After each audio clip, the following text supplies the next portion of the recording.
Hello and welcome to This Week in James City County. I'm your host, Renee Dolman. On today's episode, we are doing something a little special. We are covering the county's budget community meeting, where we're going to be discussing the proposed fiscal year 2024 budget. Today I have joining us Scott Stevens. Scott is the county administrator for James City County, and Sharon McCarthy. Sharon is the financial and management services director. Welcome. Hey, thank you, Renee. Glad you both could join us. Yeah. For those of you who are watching from home, we want to hear from you. This is your opportunity to ask questions of the budget as we're going along. So please be sure to send us your questions. You can send them via email to community.services@jamescitycountyva.gov, or you can post them on Facebook under the live event. So that is pretty much what I have to say, and I'm getting ready to turn it over to you all. Scott, would you like to go first? All right. Well, thank you, Renee. I do want to welcome everybody here and in virtual world. And again, our intent is to share information, answer questions, and then see where we go from there. I do want to start with some recognition, and one, recognizing our Board of Supervisors. We've got three in the room with us: our chair, Ms. Ruth Larson, Mr. John McGlennon, Mr. Jim Eisenhower, and Ms. Sue Sadler is online. And our chair, Michael Hipple, I have spoken with, and whether he makes it today or not, he is extremely interested in the topic and in your comments and questions. And so again, I appreciate the board's support and interest in all that they do for our community and attending events and being part of what goes on. I also want to take a minute and thank some of my staff. Our assistant county administrators, department heads, and their staff began their budget work really late last summer. And for most of them being present today, or they're present at today's meeting, in case we have questions that Ms. McCarthy and I cannot answer. I think that may not happen, but our intent was to have them here so that we can answer questions that are asked of us. So I do appreciate their time and attendance here today. I'd also like to take a moment and share that I believe our department heads are extremely committed to serving this community. I've worked with them for almost 5 years at this point. Many have been here for long tenures, and they really do want what is best for our community. And working with the past 5 budget cycles, I know they're thoughtful on their recommendations on where to spend our tax dollars or your tax dollars, and work to do it in an efficient manner while trying to provide services that our citizens want. And that's some of the balance for us, is how do we serve the community and provide what you want from us with the money that we have available to spend. I'd also like to take a moment and thank our budget team, consisting of our FMS director, Sharon McCarthy, our budget director, Cheryl Holland, our senior budget and accounting analyst, Jeffrey Wiggins, and Margot Zeckman. They have put in many, many, many hours over the last 6 months in listening, compiling, organizing, balancing, producing, printing, all of those things that it takes to get us where we are today in producing our proposed budget. The process is very collaborative with our departments. And in particular, I want to give credit to our HR department and Patrick Teague, our director there, who spends a lot of time working with departments on their personnel requests, whether it's in evaluating additional staff, reclassifications, or such and so forth, as they are part of the ongoing process and discussion.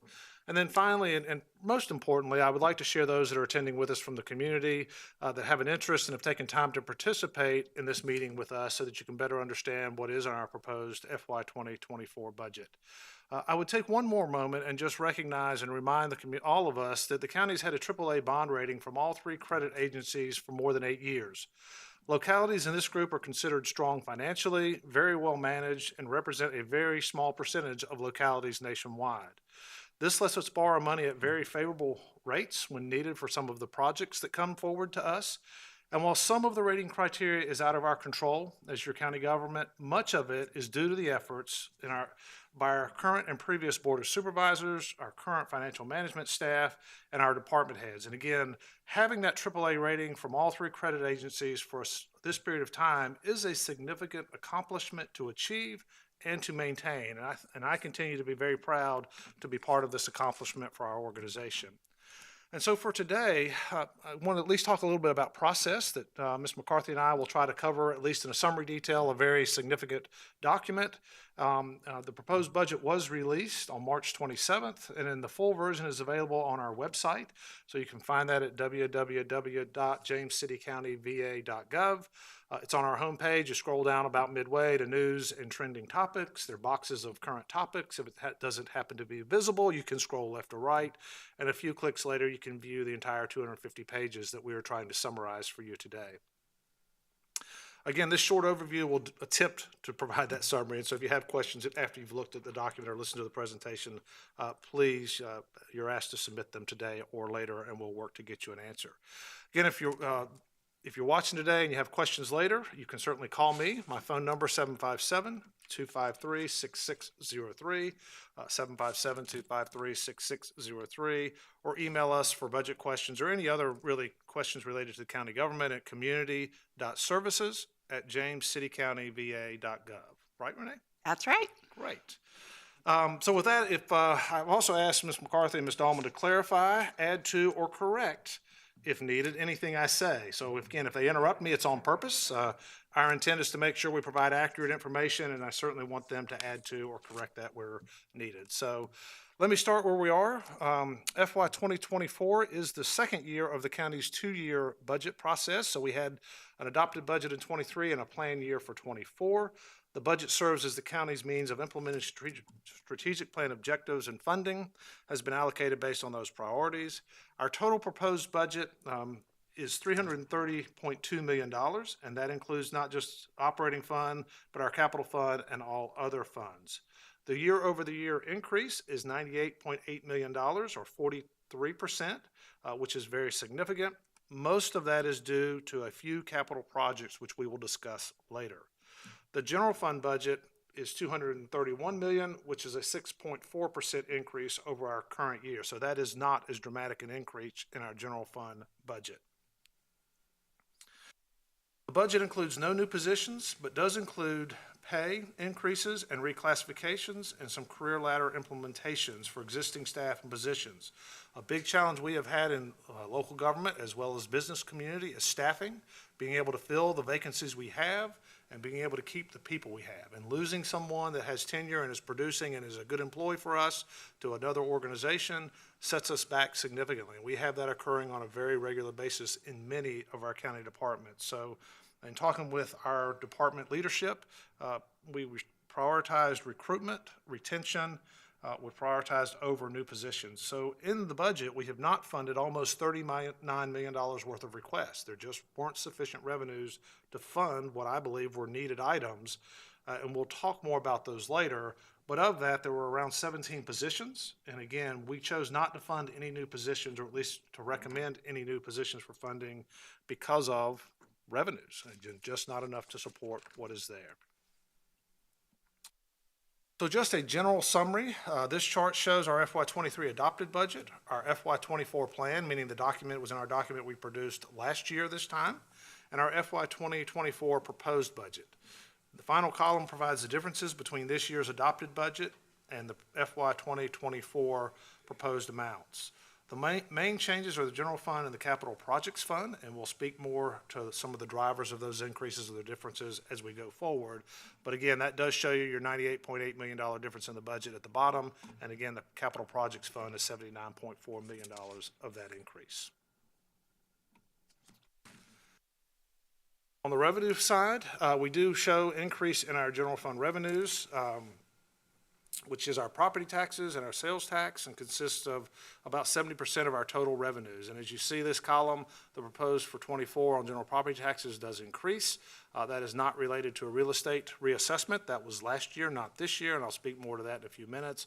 It does have to do with personal property and some other just general growth in our property taxes. And so you can see where we're expecting general revenues to come through and come forward to the county. Just some highlights of the 24 proposed budget. No changes in the real estate tax rate. It will remain at 83 cents per $100 of valuation, and the personal property tax rate will remain at $4 per $100. It's a non-reassessment year, so your real estate taxes that you paid this current year, for most, they will pay the same amounts in FY24. So that is hopefully good news for those that worry about what their property taxes are doing. Increase primarily relates to anticipated growth in our county and the assessed value of its existing property, and in particular vehicles. Last year, we did reduce the assessment value of vehicles as used vehicle prices were significantly above what they had been. That seems to have normalized, and they're not that far out of kilter or where they had been previously, and so we have made no adjustment there, and we do see some increase related to vehicles in particular. Other local taxes, $5 million. The increase relates to trends observed in our sales and lodging and meals tax that are recovering and increasing. Our charges for services, we do have some fee increases with recreation, before and after school program increases, and then our medic transport recovery fees to align with the Medicare reimbursement rates for services that we provide. When we look at a general expenditure summary, our budget breaks the cost down into functional categories, which represents the county departments. The largest portion of our budget continues to be for education in the form of our contribution to our school division for operations and to the paid debt on our school projects. $105.6 million, or 46% of our general fund budget, is allocated towards school division. So it's a very significant commitment to our schools. The second largest is public safety at $35.4 million, or 15%, and the schools and public safety combined are 61% of our budget. So we fund all other county operations on the remaining 39%, as well as our debt obligations. So it's significant what we do with the remaining, and we do have a strong commitment historically and currently to our schools and public safety in our community. Mr. Stevens, if I may, we have a correction to make. Live TV is lots of fun. The email address that we need folks to send us emails to is community.meetings@jamescitycountyva.gov. I apologize for that error. Well, thank you for the correction. Yes. So if community.meetings, we'll make sure we put that out right in a moment. So thank you, Renee. We do talk some about what the average homeowner would pay, and we talk about our values, and we spend a lot of time with real estate. Again, it is a non-reassessment year. So if you paid this amount or an amount last year for your home, you should pay that same amount going forward in most cases. I did want to get back the average home value, assessed value in James City County is $371,000. That would equate to just over $3,000 a year in property taxes, or $257 per month. As you look back to prior to our last reassessment, that average was $237 a month. So the reassessment last year, after the tax rate decrease, is generating about, or costing about $20 a month to the average homeowner more as they go through time. So for this year, that doesn't change. And with that, you can then see where a proportion of your money would go. Significantly goes to the school division, our county departments as a whole, public safety, and then you can see the breakdown to other areas that we'll cover a little more as we go forward. Some highlights of the general fund. A general wage increase is proposed effective July 1st of 5% for our current and employees. That is typical to what is going on within the Peninsula region. We talk to other localities on a very regular basis. They're all on a similar budgeting process, but the increase that we're recommending is something very comparable to what is occurring in and around us in other localities. An increase of $4 million to the county's operating contribution to the school division for FY24 is included in the proposed budget. The General Assembly has not adopted the state budget, so state funding to the schools is uncertain at this time, and the local funding may change once the state budget is approved. Schools may receive an additional $500,000 to $4 million from the state once the budget is approved, and to address some of this uncertainty, the county's contingency includes $2.4 million for unforeseen operational needs. A significant part of that is additional funding for schools if the state budget falls short of meeting that $500,000 to $4 million potential that could come with the adopted state budget. The increase in the general fund transfer to capital projects and tourism in the amount of $1.7 million relate to revenue increases in the historic triangle 1% sales tax used to fund CIP-related expenditures, and in lodging tax, which 3/5 of is mandated to go towards tourism. We have additional increases related to fringe benefit costs, including health insurance, where we're seeing a 3% increase, which is fairly low in the industry. So we're pleased that it's only a 3% increase, and that 3% increase will be split with what employees pay for health insurance and what the county pays on their behalf. We also have increases in the county's contribution to outside agencies. The significant part of these include the regional jail, requesting an additional $300,000, primarily so they can make capital improvements at the jail. And then Colonial Behavioral Health had a $157,000 increase, along with the regional Williamsburg Library of about a $350,000 increase. All of those organizations are experiencing some of the same inflationary impacts and costs that the county are related to staffing and cost for services and projects that they're trying to move forward as well. And although there are no new positions included in the budget, it does include funding for various reclassifications and career ladders for existing positions to adjust and align them with the market. And again, trying to retain the staff that we have versus trying to replace them once they've decided to leave us and go somewhere else. On the capital project side, the proposed budget has $95.5 million in terms of capital items to be recommended for FY24. That is almost $80 million above what was in our FY23 budget, so that is a significant increase.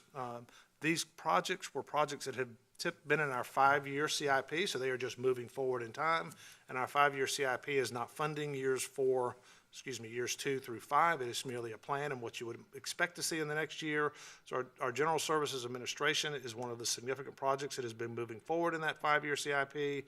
Our preschool space is one of those that has been talked about with our board and the city and the school board for a number of years and has come to the point of funding the actual construction of the preschool space.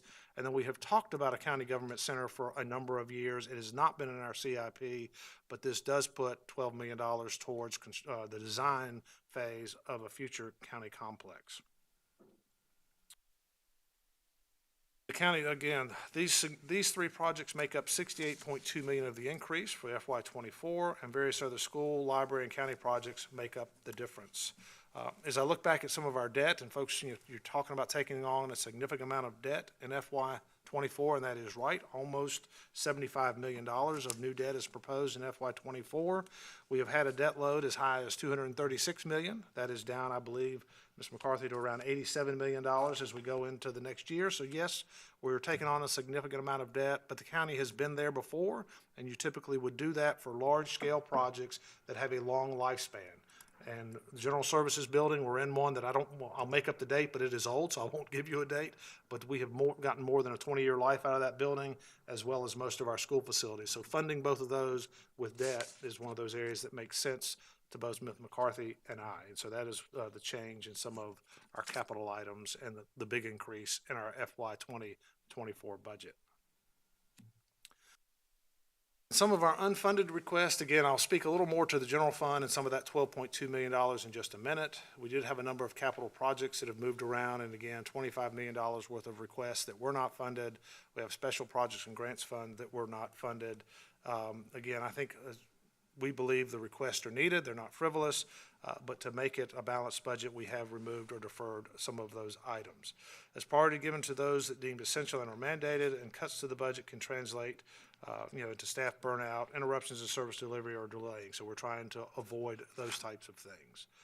Coming back to the general fund in particular, the $12.2 million, there was close to $2 million in salaries or new positions that were removed. There were things from salary studies to equipment maintenance to some vehicles and equipment that have just been deferred, or we have determined that what we have in place can last another year. There was almost $6 million in a request from the school division, and I'll speak more to that in a few minutes, that was not included.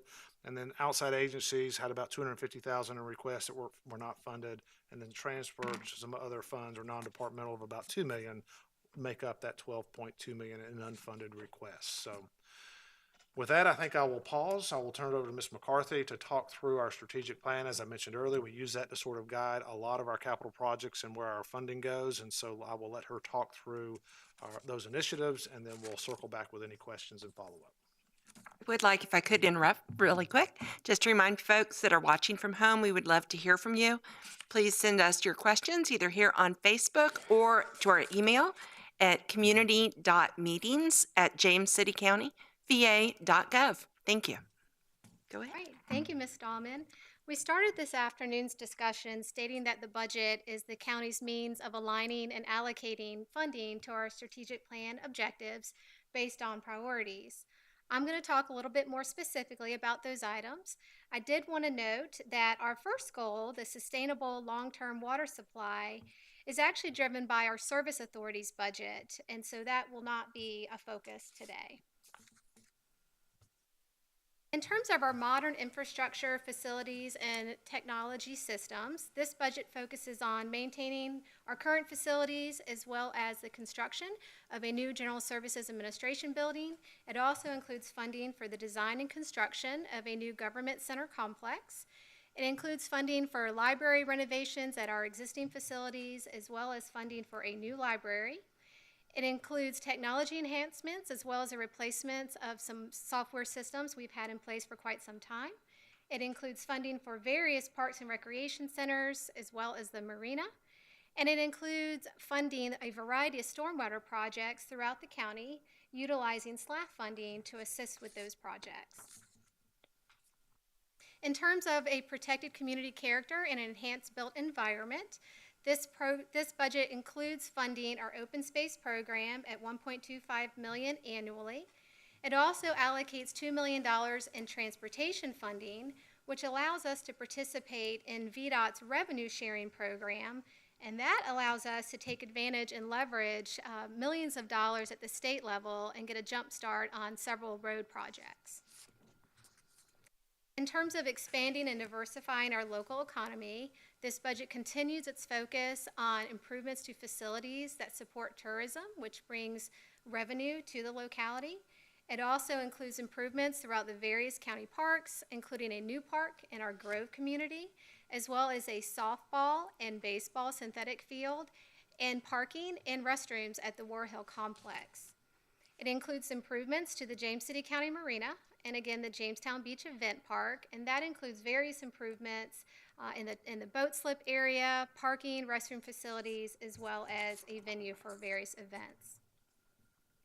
In terms of providing exceptional public services, this is an area that really all of our departments participate in, but specific to public safety, the fire department is funded for a fire station alerting system, as well as the replacement of various fire apparatus and equipment. It also includes funding for the design of Fire Station Number 3, which is the fire station that is located on John Tyler Highway. Over on the police department, it includes funding to continue to support the firing range expansion, which is in process. It also includes funding to update the security system at our local law enforcement center, replace media systems, and also a driving simulator. In terms of high-quality education for our citizens, again, in terms of the Williamsburg-James City County Joint School System, there's an increase of $4 million in operational support with an additional $2 million set aside. Again, that will be determined based on the state's budget, which we mentioned previously. It also includes capital funding for preschool space construction, the Lafayette and Jamestown High School expansions, school bus replacements. That is new in our CIP this year. Previously, that was funded through the school's year-end surplus, which is not a reliable funding source for a much-needed replacement. And then it also funds just various other maintenance and repairs at various school sites. In terms of a fiscally efficient government, this really comes down to our people, and our people being our biggest asset. So funding's been provided for staff retention and recruitment through various compensation adjustments, reclassifications to assist with providing exceptional services to our citizens while offering employees opportunities to grow and advance within the county. I also wanted to mention, in terms of the next steps in the budget process, up to this point, we've already had several budget meetings, and we have a few additional meetings scheduled. Our next meeting will be our public hearing, where our citizens and residents are invited to attend and speak on behalf of the budget. That will be on April 11th at 5 p.m. We have a business meeting scheduled on April 25th at 1 p.m. And then a regular meeting, which is the meeting that our board is scheduled to adopt the budget. That is on May 9th at 5 p.m. All three of those meetings will be conducted here in this very room at the James City County Government Center at 101 F Mounts Bay Road. And then finally, I'd be remiss if I didn't mention some of the additional resources. The budget really only tells part of the story when you're looking at the finances of the county. I always refer the budget as the forecast. Of course, the proposed budget is on the website. It includes summary information. It also includes line-by-line detailed information if you're so inclined. There is a supplemental section that provides historical information if you're interested in trend data and demographics. There's an appendix that's fairly new, something we added in the last couple years that outlines all of the county's tax rates and fees, but specifically it highlights any changes to draw your attention to that. It also includes 20 to 30 years of prior year documents as well. The next document is our audited financial statements. That's really looking back at the past, but that information includes the audited actual revenue and expenditures. There is a budget to actual schedule in that document if you want to see what did we forecast and where did we end up. And we also have some historical documents as well, at least 10 years of audited financial statements available as well. And then last but not least is our disbursement register. This is also known as the county's checkbook. This is current information. If you're interested on expenditures this year in fiscal year 2023, that is updated every month, and it's the actual data on what we're paying, what we're buying, and who we are paying it to. And with that, that concludes my remarks. Mr. Stevens and I would be happy to answer or respond to any questions. Okay, we do have one question so far. This is from Andy C. And Andy's question is, why does the budget include setting aside $2 million as a contingency for WJCC schools instead of just allocating it regardless? Who would like to take that, Mr. Stevens?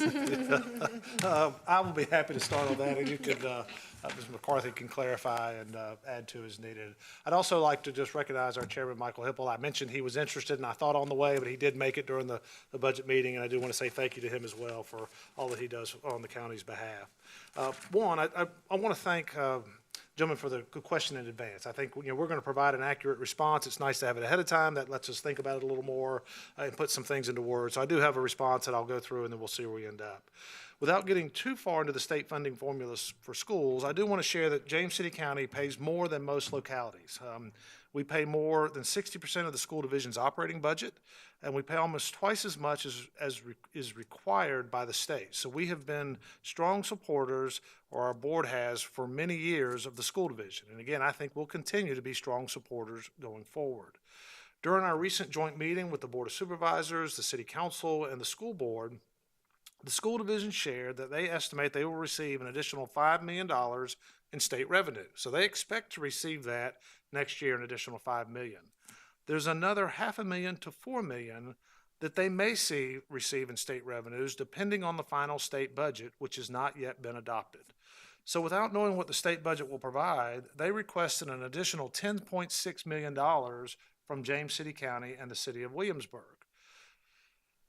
Our share, James City County's share, would be $9.5 million. So what I have recommended is 4, with a contingency of 2, which could be 6 from the county.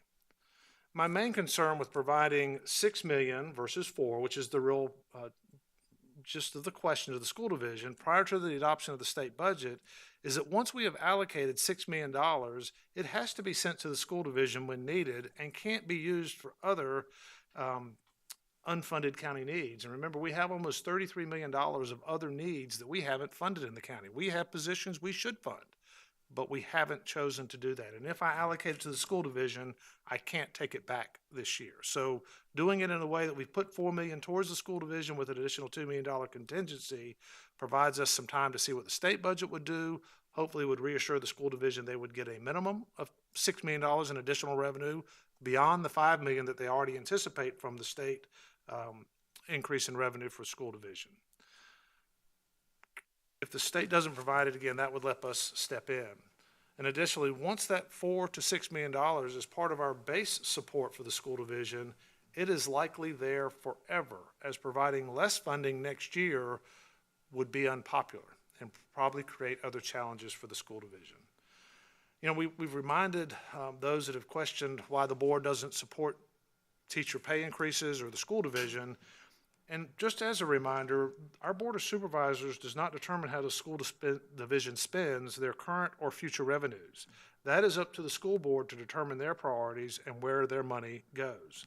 The James City County Board of Supervisors have expressed their support for increasing teacher pay. I think we all believe teachers have a hard job and are deserving of a good pay raise.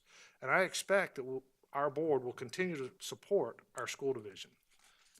Ms. McCarthy, did I leave out anything?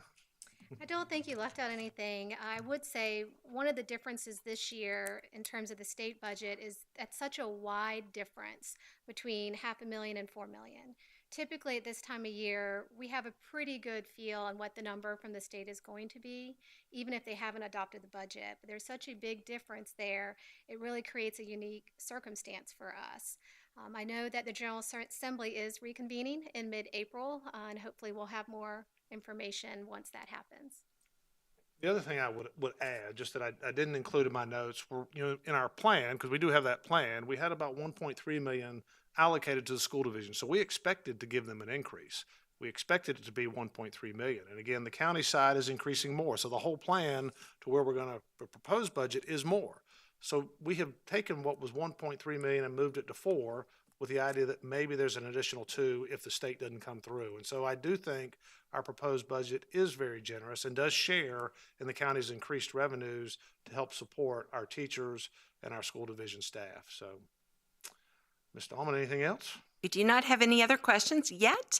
We are running short on time, so this would be a great opportunity if you have a question to send it in. We're at community.meetings@jamescitycountyva.gov, or you can leave a comment or a question here on Facebook. That's all that we have at this point. I would like, while we're waiting, if there's we have a question here in the audience. I'd like you to come forward just so we can hear at home, so that would be great. That would be great. Thank you.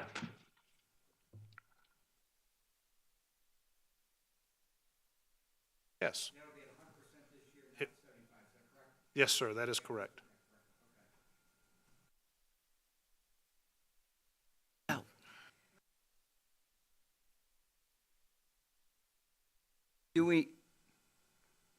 Thank you. Do you know where the county complex is going to be located, since you're spending money for design? It seemed like you'd have to know where it was to do a design. Sure. And again, where we are, we did receive an unsolicited proposal for a future government complex in the January timeframe. Our board has accepted that, which only means it opens up the process for others that might be interested to submit a proposal, and that will close sometime in May or June. We would have the summer to evaluate. The anticipation is we would likely enter into some kind of contract after that process, which will be sometime in '24. And so back to your original question of where, what we have talked about at this point and the likely site is the 10 acres that is the triangular woods beside the recreation center. It provides more than enough space. Initially, I was not sure that it did, but it does provide plenty of space for the complex we are talking about. It also provides some room for expansion on that site if needed 20 or 30 years from now. So that is currently what we're looking towards as the site. Well, library, you're going on a new library. Will that be in the county? There is library in the CIP. The funding is in fiscal year 27. Right. Is there design money ahead of that in 26? Yes. Thank you. Library. Received No wonder we money the year so, before. so again, we have some design money in 26. We have funding in 27. And we're talking about that. There's a lot of conversation about libraries. There's certainly an agreement between the city council and our board of supervisors that we need additional space and newer space. So there's certainly that decision. The conversation that's occurring is, does the county do something to help in the downtown branch now and not do something in the county later? Do we do something in the downtown branch today and something in the county later? Or do we as James City County just participate in the county branch? I think in the next 10 years, there would likely be our Croker branch, another James City County branch, and a downtown branch. How we exactly get there, I'm not certain yet. There is a lot of discussion going on with a focus group led by the library that is trying to work through that process, and more coming forward to our elected officials in the coming months. I'll tell you, I have a number of people, I don't know why they tell me this, they're all fired up because they want to make sure the library's in James City County. We want to make sure the library meets the needs of our citizens, James City County residents, and if doing that means there's some combination that works through, I think, like I said, in the 10-year time frame, you'll see a third branch with something being in James City County. Whether that happens in year 27 or 28 or 29, that may move out as we go forward through the process, but there will be more public discussion in the coming months. And the last one is, I see you're going to fund the Jamestown High cafeteria expansion. That is recommended, yes. I wish you guys would just tell the school board to redistrict, and they wouldn't need that cafeteria for 3.3 million, have I got that right? Sounds right, yes, Okay, our share. and I will say, I don't know how you did 3% on the health insurance again, because the school division was off the charts. Yes. Is that because of the high deductible plans you're using for new employees? So we have a different plan from the school division as well. They're with the local choice program, which is a fully insured program. We are self-insured, which gives us a little bit more flexibility in plan design. Um, I will say that we've had quite a few wellness initiatives underway for quite some time, and we're starting to reap the benefits of those programs. People are taking advantage of it. They're maintaining their care, so we're having less high claims. We do share in the premiums with the employees as well, so they have some skin in the game. And I think all of that coming together has really helped us this last year. We work very actively with Optima, who manages our claims, as well as our consultants, and we make adjustments quickly if we see things that are starting to get out of alignment. I did also want to add, in terms of the library, the funding is in 2027. It is design money and construction all in the same year. It's the way we've programmed it. All right, any other questions from the room? No, I am not seeing any more online. So if we want to end with possibly some closing comments? I think Ms. McCarthy laid out the schedule. The next opportunity is our public hearing on April 11th at 5 p.m. And so I would encourage them, the residents, if they have questions, to ask them. I provided my phone number, again, 757-253-6603. It'll ring to my office. If I'm there, I'll answer it. If not, I'll call you back. But I certainly want to make sure our community understands what's in the budget. If they have questions, that we get them answered, and then we'll share those comments as they need to be shared with our Board of Supervisors. The other part, your email address, do you want to share what that is again? Yes, community.meetings@jamescitycountyva.gov. Okay, well, thank you for that. And I think outside of that, we do want to be as transparent, and we do want to make sure if there are groups out there or residents that would like to know more, we're happy to talk and come speak individually or otherwise with those that are interested in what's going on within James City County. The only thing I would add, I know we covered a lot today. The presentations will also be posted on the county's website. Certainly feel free to give me a call directly. My number is 757-253-6633.